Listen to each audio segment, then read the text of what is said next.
I'm Sylvester, 34, and when my father died last year, the will reading changed my life forever. My sister Natalie inherited everything valuable, the house, the business, all investments. Me, I got a useless plot of dirt that everyone laughed about. What nobody expected was how that worthless inheritance would transform into millions, or that my sister would suddenly reappear, demanding her fair share of my success. Before I dive into how my dirt pile turned into millions, let me know where you're watching from, and hit that subscribe button if you've ever had family. Try to take what's yours after dismissing you for years. Growing up in rural Pennsylvania wasn't always easy, but we had a comfortable life thanks to my father Gregory's determination. Dad built his construction business from nothing into a regional powerhouse through sheer grit and countless 16-hour workdays. Our modest home gradually transformed into a beautiful two-story colonial as his business grew. Mom managed the books while Dad handled the contracts and crews. They were a perfect team. My sister Natalie was 4 years older than me and seemed to inherit Dad's business instincts from day one. She was always calculating, planning, figuring out angles. Even as kids, she would organize neighborhood businesses, lemonade stands with strategic pricing, lawn mowing services with tiered packages. Dad beamed with pride watching her natural entrepreneurial spirit. "She's got the Collins business sense," he'd tell everyone at family gatherings, while I quietly played with my rock collection in the corner. That was the thing about me. I never fit the Collins construction legacy mold. While Natalie shadowed Dad at building sites, I was fascinated by the earth itself. The different colored layers in roadside cuts, the unique properties of clay versus sand, the fossils hidden in limestone. By 12, I could identify 20 different types of rocks and explain how each formed. Mom encouraged this interest, buying me geology books and microscopes for birthdays, but Dad always seemed puzzled by it. "Rocks don't pay the bills, son," he'd say, not unkindly but with genuine confusion. "Construction builds things people need. It creates value." He never said it directly, but the implication was clear. My interests were impractical curiosities, not serious career paths.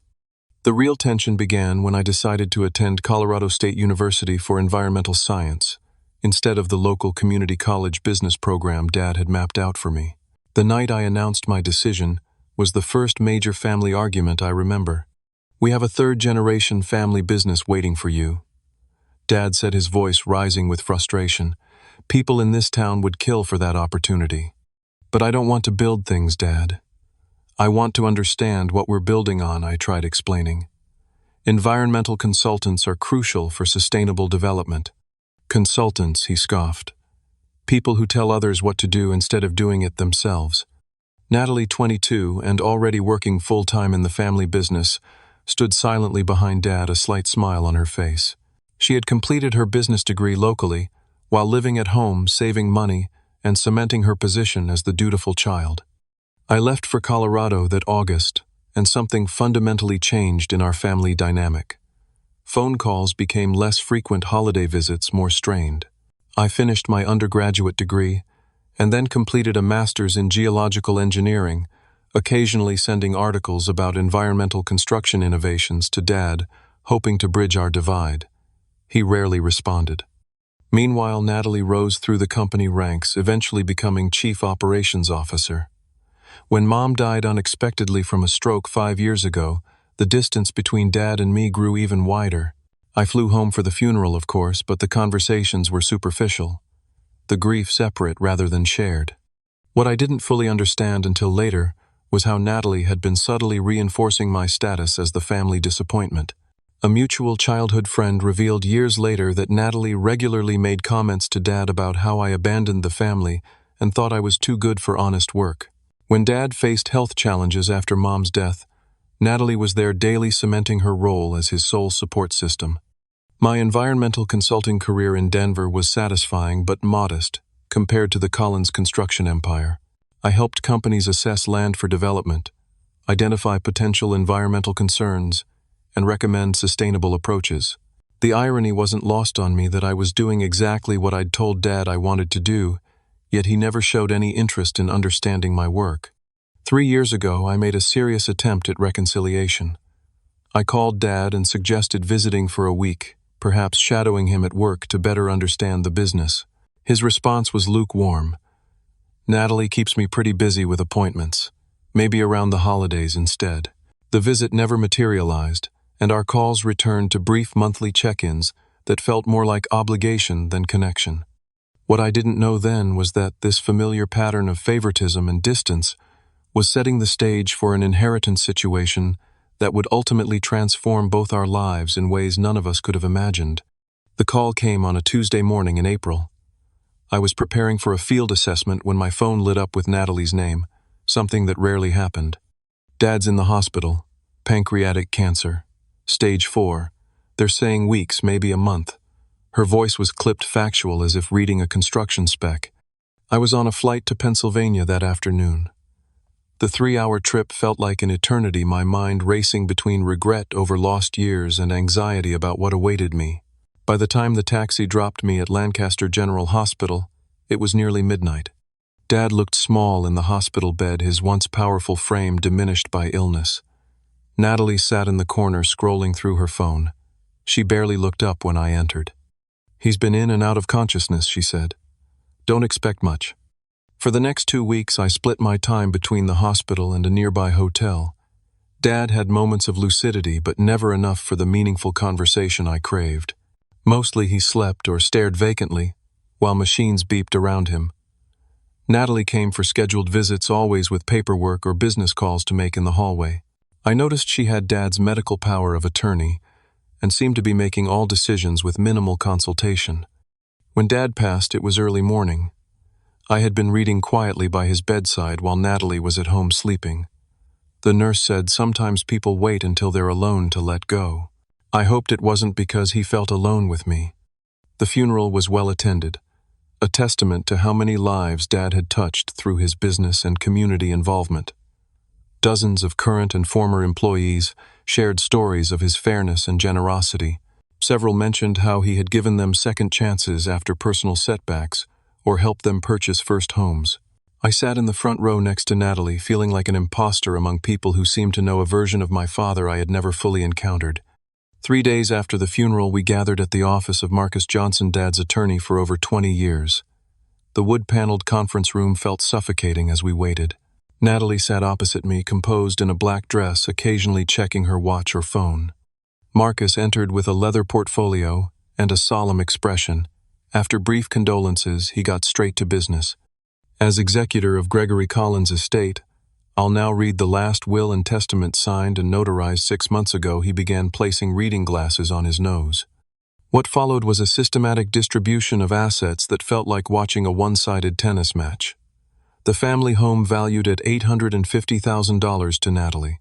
Collins Construction Company, recently appraised at $2.3 million to Natalie. Investment and retirement accounts totaling $1.2 million to Natalie. Various personal items, including vehicles, art, and collectibles, primarily to Natalie, with a few specific items to longtime friends. With each bequest, Natalie's expression shifted from appropriate solemnity to poorly concealed satisfaction.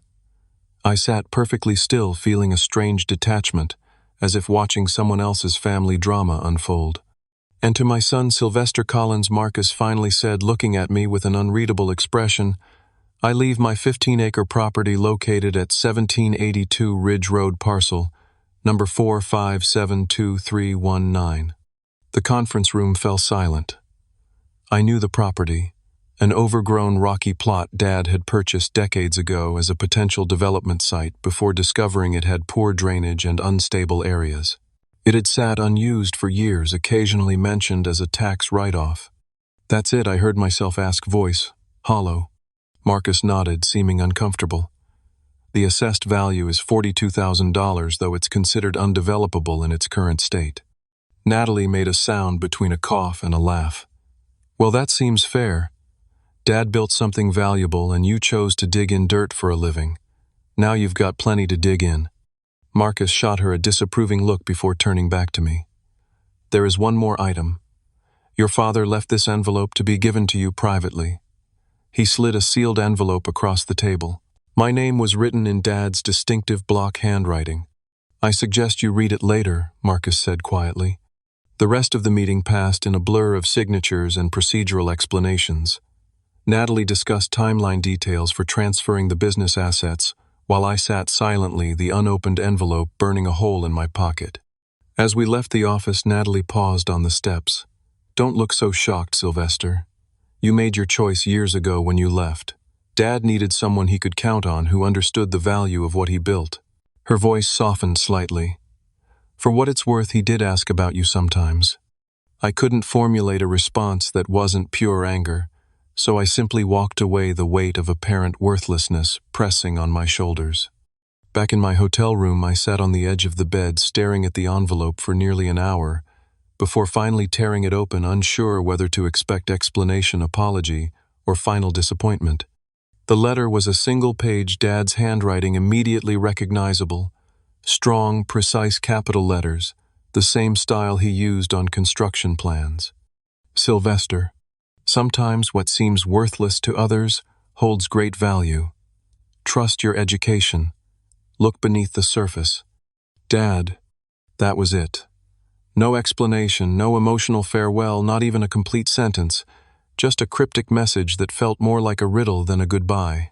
I crumpled the paper in frustration, then immediately smoothed it out again, reading the words repeatedly, as if additional meaning might materialize. Was this some kind of test? A final lesson delivered in the same cryptic manner Dad had often used when I was young, or just the vague philosophical musings of a man facing mortality?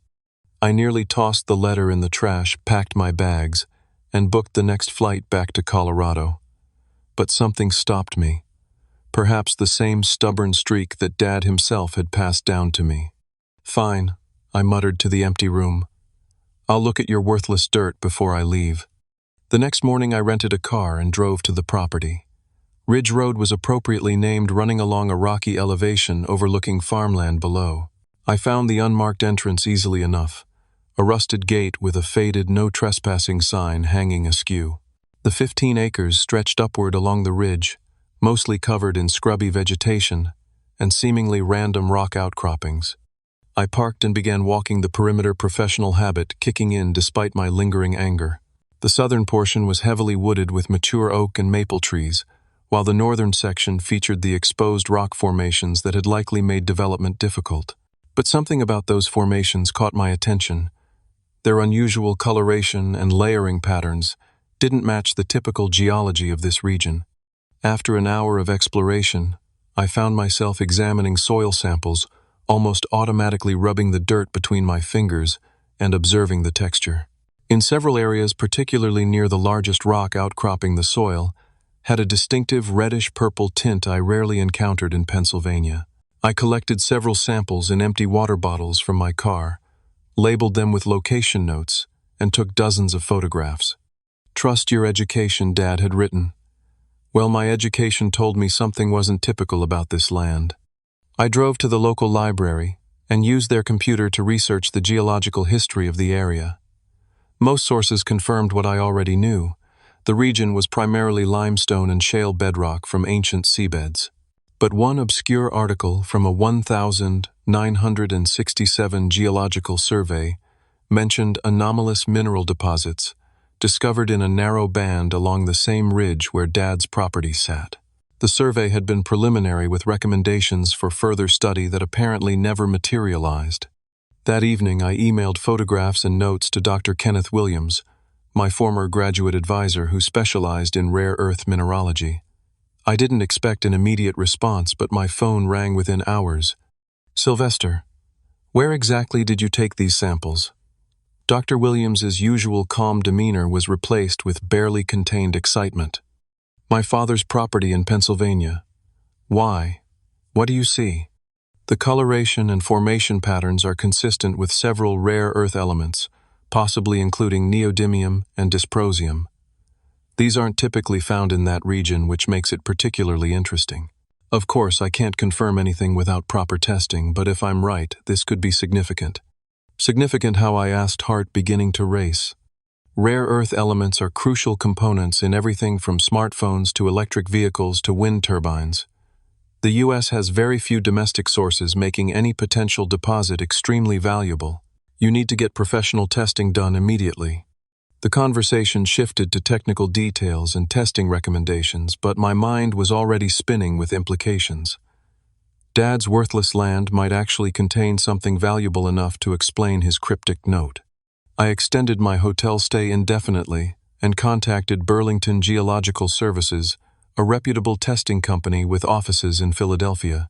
Their earliest available comprehensive survey was 3 weeks out and would cost $8,000, nearly wiping out my modest savings. I booked it without hesitation. While waiting, I divided my time between researching rare earth mining operations and exploring every inch of the property. I created detailed maps, took hundreds of soil samples, and read everything I could find about mineral rights and extraction regulations in Pennsylvania. The waiting was excruciating, but it gave me time to process a new possibility that my father might have known or at least suspected what lay beneath his seemingly worthless land. Had he given me something potentially valuable after all? And if so, why the secrecy?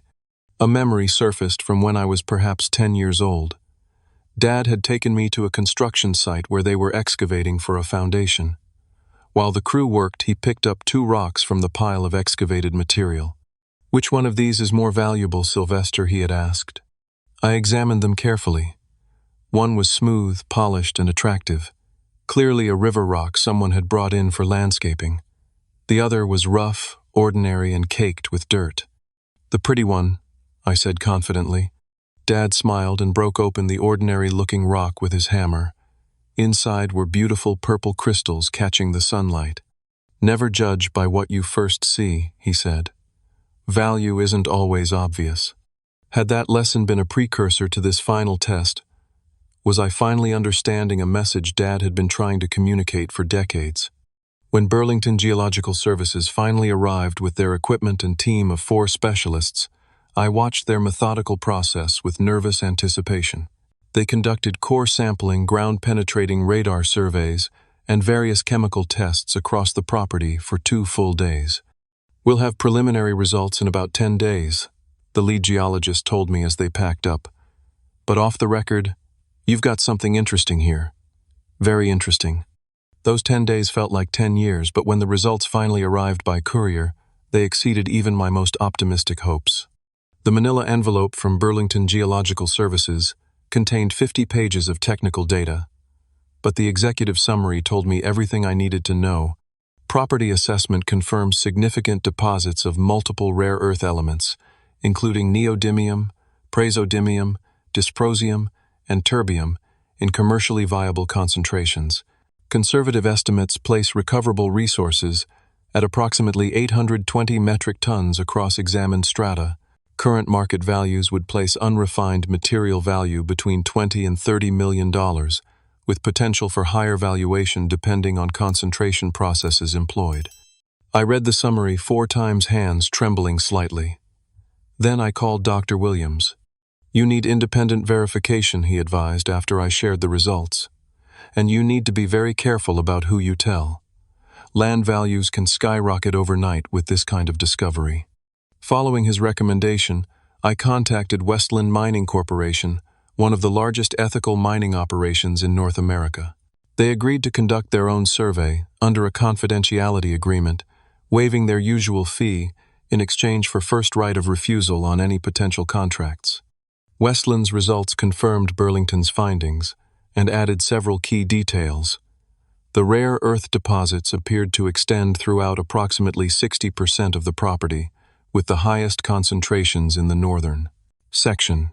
Their geologists estimated the deposit formed due to unusual hydrothermal activity millions of years ago, creating a rare pocket of valuable elements in an otherwise typical limestone region. "This is one of the most significant rare earth discoveries in the United States in decades," Westland's chief geologist told me, especially given current supply chain concerns with Chinese sources. As the magnitude of the discovery sank in, I found myself cycling between elation and confusion. The property that had seemed like a final insult from my father was potentially worth tens of millions. But had he known? And if so, why hadn't he simply told me? I returned to the property one afternoon, sitting on the largest rock outcropping and staring across the valley below, trying to understand my father's thinking. The wind rustled through the trees, and suddenly another childhood memory surfaced. I was 12, frustrated after receiving a complex model rocket kit for my birthday instead of the assembled one I'd wanted. Dad found me sulking in the backyard. "Some gifts require work before you see their value," he said, sitting beside me. "The satisfaction comes not just from having the thing, but from figuring it out yourself." Had this land been the ultimate version of that lesson, a gift that required me to use my education, my specific skills, to unlock its value, something Natalie, with all her business acumen, would never have appreciated or investigated. The theory gained strength when I visited the county records office and discovered Dad had purchased the property 27 years ago, right around the time I first showed serious interest in geology. He had held on to it all these years, paying taxes on seemingly useless land, perhaps waiting for the right moment to pass it on. With the verification complete, I began receiving offers. Westland proposed an immediate purchase for $12 million. 2 other mining companies contacted me with similar figures after somehow learning of the discovery. All were substantial amounts. But my research suggested they represented only a fraction of the land's true potential value if developed correctly. I decided to take a different approach, scheduling a meeting with Elaine Parker, an environmental law specialist in Philadelphia who had extensive experience with mineral rights and sustainable resource development. "These companies are lowballing you," she confirmed after reviewing the geological reports. "But more importantly, an outright sale means losing control of how the land is developed. Given your background, I'm guessing that matters to you." She was right. The thought of my father's property being stripped without environmental safeguards was unacceptable. "What alternatives do I have?" I asked. "Partnership structures, operational leases with strict environmental covenants, or creating your own company to oversee development with contracted expertise," she explained. "Each has different implications for control, profit potential, and long-term responsibility." Over the next week, Elaine helped me explore these options, while news of the discovery began circulating in the local community. I received numerous inquiries, some professional, others less so, and realized I needed to make decisions quickly before speculation complicated matters further. After careful consideration, I decided to establish my own company to maintain maximum control over the development process. With Elaine's guidance, I incorporated Green Earth Minerals, with a mission focusing on responsible resource extraction. The structure would allow me to partner with established mining operations while maintaining oversight of environmental practices and community impact. As preparations moved forward, I occasionally wondered what Natalie would think when she inevitably learned about the discovery. Would she understand Dad's choice? Or would she see it only as assets unfairly distributed? I would have my answer sooner than expected. Back in Colorado, I submitted my resignation and began liquidating my modest investments to fund initial business expenses. My colleagues were shocked by my sudden departure but supportive once I explained the circumstances, though I was careful to downplay the potential value involved. Taking over the family land was my simple explanation. Turns out my geology background might make it more valuable than anyone realized. With Elaine Parker's help, I assembled a team of advisors including a sustainable mining expert, an environmental impact specialist, and a financial strategist with experience in resource development. Together, we created a comprehensive business plan for Green Earth Minerals that emphasized 3 core principles: minimal environmental disruption, local economic benefit, and long-term sustainability. The financing stage proved surprisingly straightforward once potential partners reviewed the geological data. Several technology manufacturers expressed interest in securing direct supply chains for rare earth elements outside of traditional sources, particularly given increasing geopolitical tensions affecting global markets. After evaluating 7 potential operational partners, I selected Thompson Sustainable Resources, a mid-sized company with an excellent environmental record and innovative extraction techniques that minimized water usage and surface disruption. Their CEO, Daniel Thompson, had a background in both engineering and environmental science, making our priorities naturally aligned. Most operations would blast and strip this whole ridge, Daniel explained during our site visit. We'll use targeted extraction focusing on the highest concentration areas, first maintaining most of the surface features and rehabilitating continuously rather than after depletion. The contract negotiations were intense, with Thompson initially pushing for majority control in exchange for covering all development costs. With Elaine's guidance, I held firm on maintaining 51% ownership and ultimate authority over environmental decisions. After 3 weeks of back and forth, we reached an agreement. Thompson would invest $28 million for operational development and receive 49% of profits for 20 years with strict environmental covenants, and local hiring requirements. The signing ceremony took place at the property itself, with our teams gathered near the main rock outcropping where I had first noticed the unusual coloration that started this journey. As we finalized the documents, I couldn't help wondering what Dad would think of this moment. While the legal and financial details were being finalized, I focused on community integration. I purchased a modest 3-bedroom home in the nearby town rather than something ostentatious, wanting to establish myself as a committed local resident rather than an absentee owner. I reached out to the township supervisors about our plans, emphasizing the local job creation potential and committing to road improvements affected by increased traffic. When extraction operations began in October, we employed 27 local workers, including several former Collins Construction employees who recognized me from childhood. Their initial skepticism, the boss's son who had abandoned construction for playing in dirt, gradually transformed into respect as they saw our operations' emphasis on safety and environmental care.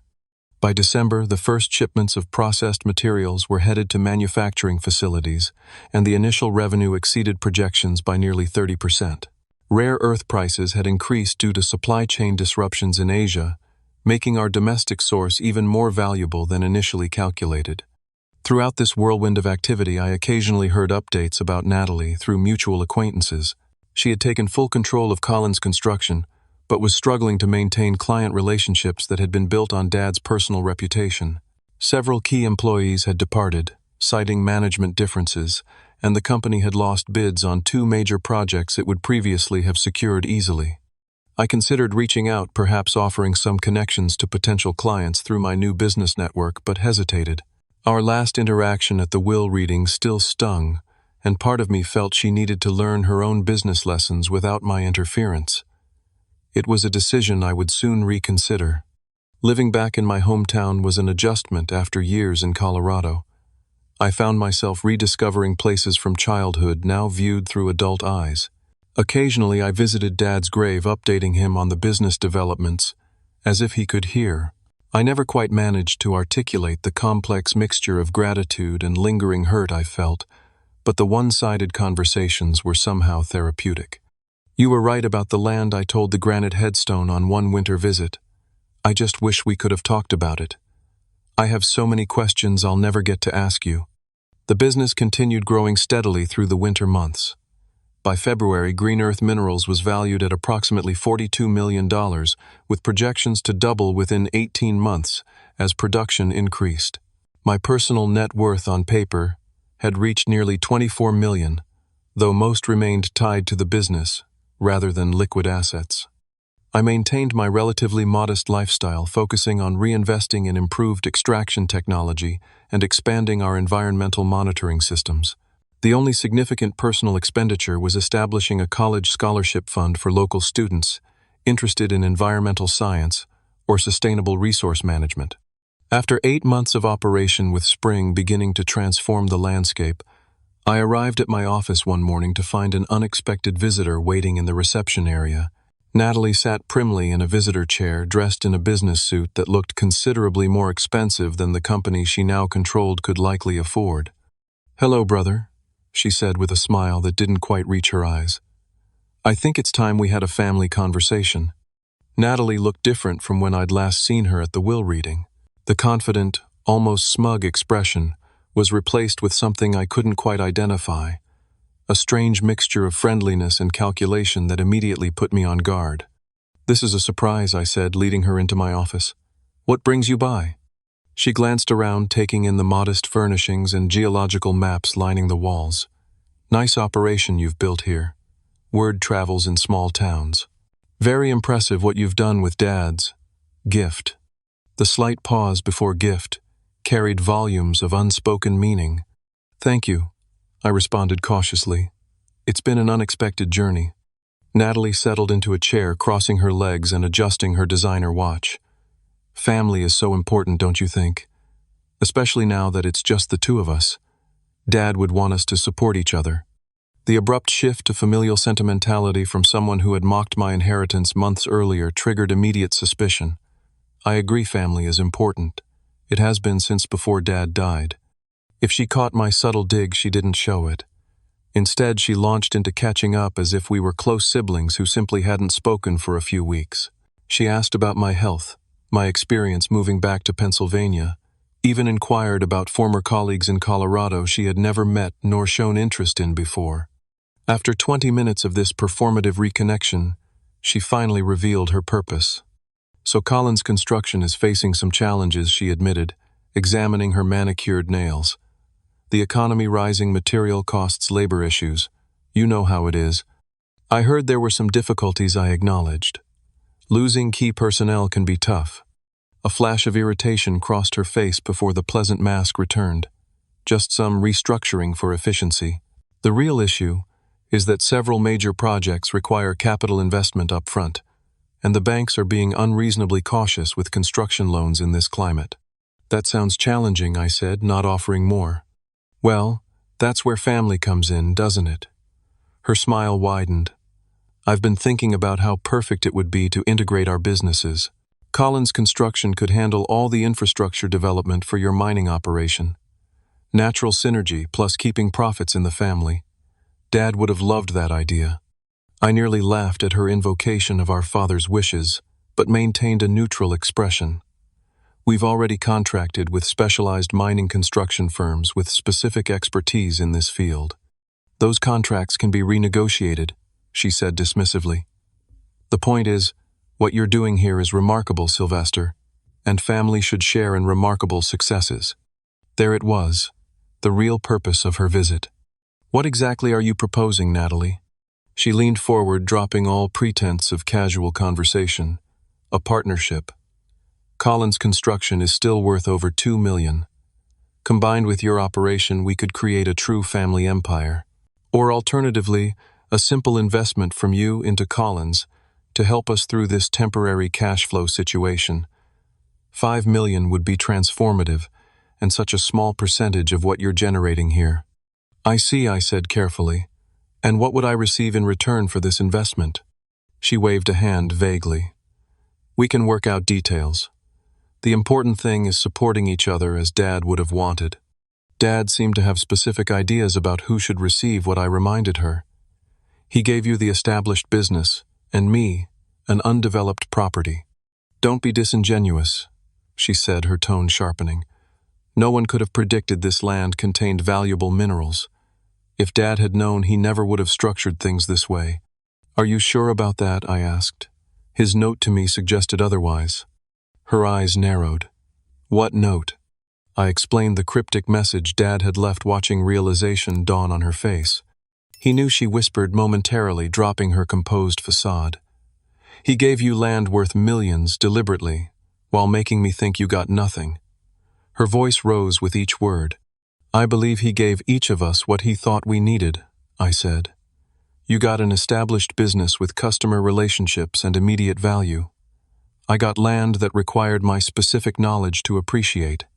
That's convenient rationalization, she snapped, composure fracturing further. The reality is my inheritance is struggling while yours is thriving through pure luck of geological happenstance. I wouldn't call 8 months of intensive work luck, I replied, feeling my own temper rising. And if the construction company is struggling, perhaps that reflects management decisions rather than the inheritance itself. The conversation deteriorated rapidly from there. Natalie's carefully constructed friendliness evaporated, replaced by increasingly direct demands for what she called her fair share of the mineral discovery. We both know Dad wasn't thinking clearly in his final months, she declared. He was medicated, confused. If he truly understood the value distribution, he would have divided everything equally. That's not what his will specified, I reminded her.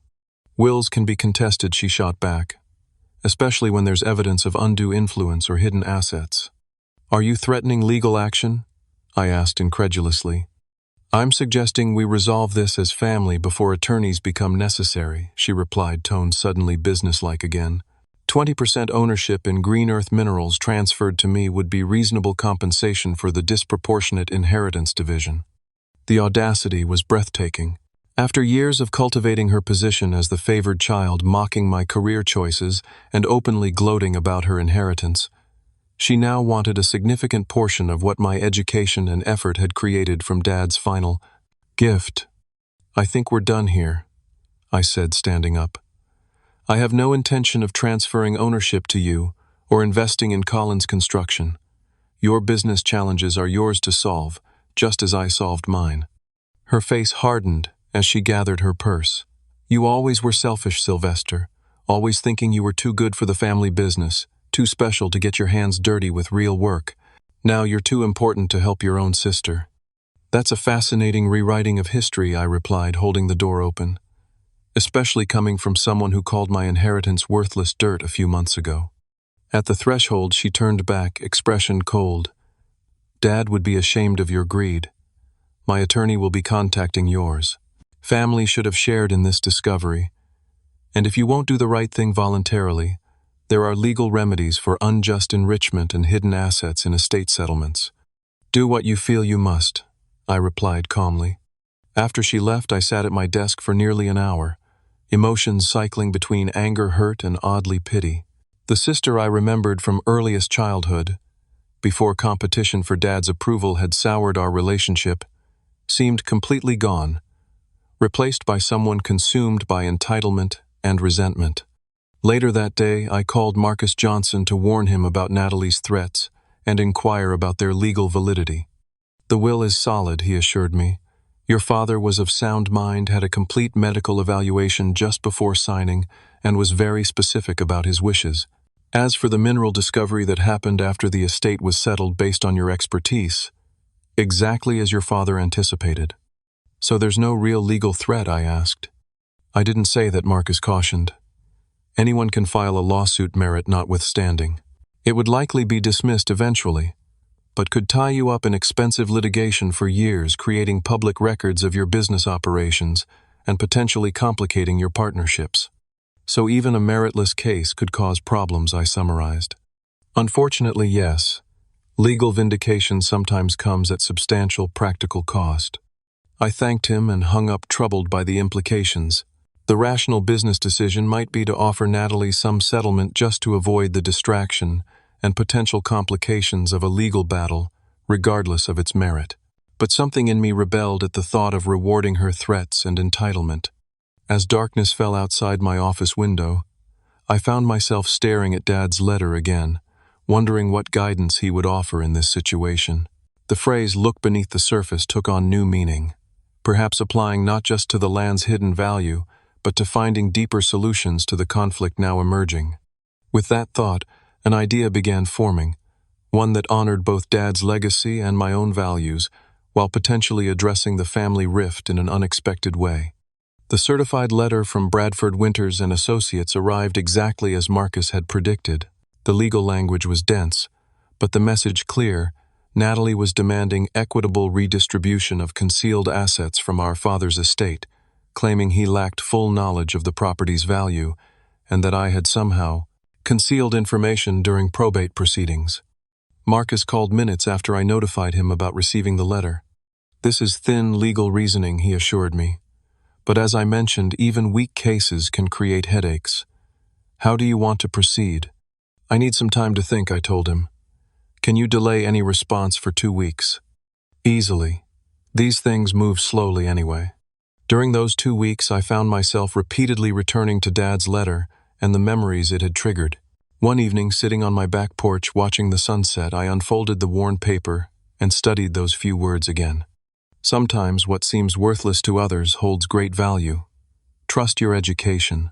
Look beneath the surface." What struck me now wasn't just the guidance about the land's hidden minerals, but the broader philosophy those words represented. Dad had built his business not just to accumulate wealth, but to create something of lasting value for the community, jobs, infrastructure opportunities for others. The stories at his funeral had made that clear. Was I honoring that legacy by simply growing my own wealth, even if more responsibly than Natalie was managing hers. Or was there something deeper I could do with this unexpected fortune? The next morning I called Mayor Jacobson and scheduled a meeting to discuss a community development initiative. 2 days later I met with the local community college president about educational partnerships. By week's end, I had assembled an informal advisory group of community leaders to help shape an idea that had crystallized in my mind. When the 2-week period elapsed, instead of responding to the legal threat, I sent out invitations to a special town hall meeting to announce the formation of the Gregory Collins Community Development Fund, named in honor of my safe father. The meeting was scheduled for the community center on a Thursday evening. As people filed in, local business owners, teachers, former Collins construction employees, and curious residents, I noticed Natalie slipping into the back row, clearly wondering what I was planning. Standing at the podium, I felt an unexpected calm despite my sister's presence. My father believed in building things that last. I began. Not just structures, but opportunities, communities, and futures. When he left me what seemed like worthless land, he included a note saying, "Sometimes what seems worthless to others holds great value." He knew I would need to use my education to discover what he had suspected might be there. I explained the rare earth element discovery in simplified terms and outlined how Green Earth Minerals was developing the resource with environmental safeguards. But the most valuable thing my father gave me wasn't the land or its minerals, I continued. It was the understanding that true wealth comes from what you create for others, not just what you accumulate for yourself. With that introduction, I announced the establishment of the Gregory Collins Community Development Fund, which would receive 30% of all Green Earth Minerals profits in perpetuity. The fund would support 3 primary initiatives: college scholarships for local students pursuing environmental or construction trades, conservation projects to protect the region's natural resources, and small business development, grants focusing on sustainable local enterprises. The first scholarship I announced, looking directly at where Natalie sat, will be the Jason Collins Memorial Scholarship, named for my nephew to support students combining business and environmental studies. I saw Natalie's hand fly to her mouth. Her 12-year-old son's name being honored clearly caught her completely off guard. After the presentation and extensive Q&A with community members, the crowd gradually dispersed into small conversation groups. I was speaking with the high school principal when I felt a tap on my shoulder. Natalie stood there, expression unreadable.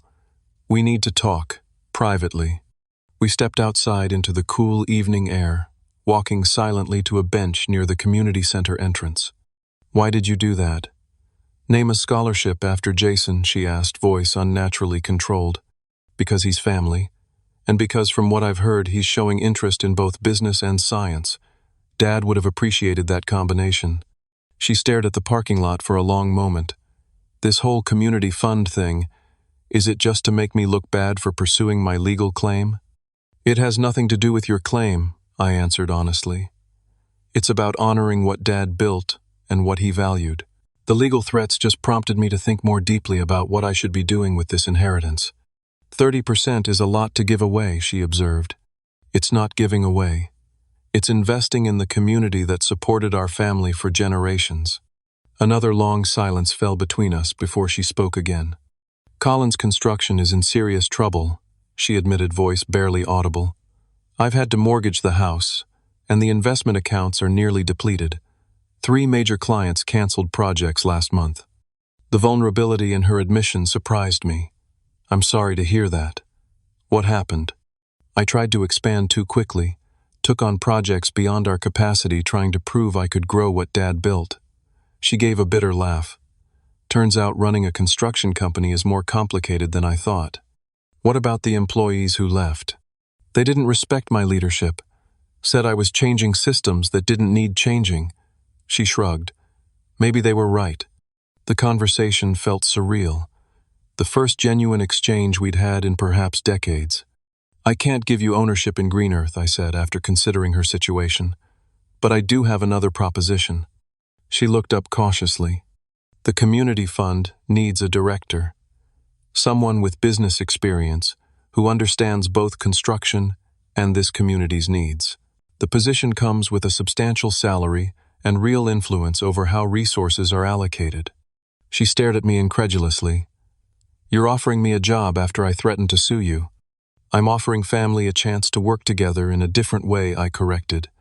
But it would require dropping the legal claims and committing to the fund's mission, not just seeing it as a paycheck. I don't need charity, she said stiffly. It's not charity. It's recognition that you have skills this initiative needs. But it's also not a blank check or a bailout for Collins Construction. That business succeeds or fails on its own merits. Natalie stood abruptly. I need to think. And talk to my attorney. Take whatever time you need, I replied. The offer remains open regardless. For 3 weeks, I heard nothing. The certified letters from her attorney stopped, but no communication came in their place. I proceeded with establishing the fund's legal structure and initial grant programs, leaving the director position unfilled.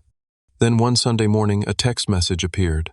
Coffee at Miller's Cafe, 10 a.m. Natalie was already seated when I arrived, 2 cups of coffee on the table. I fired my attorney, she began without preamble. And I've decided to file for Chapter 11 reorganization for Collins Construction. Trying to save it was destroying everything else, including my relationship with Jason. I'm sorry, I said sincerely. She shook her head. Don't be. It's the first honest decision I've made in years. Dad built something great, but I was trying to preserve it for the wrong reasons. Pride competition with you, fear of failing the golden child role I'd created. The self-awareness surprised me. What will you do now? That depends, she said, meeting my eyes directly. Is the fund director position still available? And more importantly, could you actually work with me after everything that's happened? The position is available, I confirmed. As for working together, I think Dad would expect us to at least try. A ghost of a smile crossed her face. He always did like difficult challenges. 2 months later, Natalie sold what remained of Collins Construction to a larger regional firm that retained most of the employees. She moved into a modest house near mine and threw herself into developing the community fund with surprising passion and skill. Our working relationship remained professional and sometimes strained, but over time small moments of genuine connection emerged. She brought valuable insights about community needs that my more scientific perspective sometimes missed, and her business network proved essential for launching several initiatives. By the 1-year anniversary of Green Earth Minerals' operation, the Gregory Collins Community Development Fund had awarded 15 scholarships, funded 3 conservation projects, and provided startup grants to 7 local businesses focusing on sustainable practices. Jason, Natalie's son, had become a regular visitor to the mining operation, fascinated by both the business logistics and the geology. Standing at the observation point overlooking the carefully managed extraction area one evening, I reflected on the unexpected journey of the past 18 months. The worthless dirt that was supposed to be my disappointing inheritance had transformed not just my financial situation, but my understanding of what Dad had been trying to teach me all along. Value isn't just what something is worth in dollars. Sometimes it's the potential that only becomes apparent when you apply the right knowledge. Sometimes it's the opportunity to create something meaningful that outlasts you. And sometimes it's the chance to rebuild connections you thought were permanently broken. My phone buzzed with a text from Natalie Community Center meeting in 20 minutes. Bring the scholarship proposals. I smiled, pocketing the phone, and taking one last look at the property that had changed everything. Dad's cryptic message had been right in more ways than he could have possibly imagined.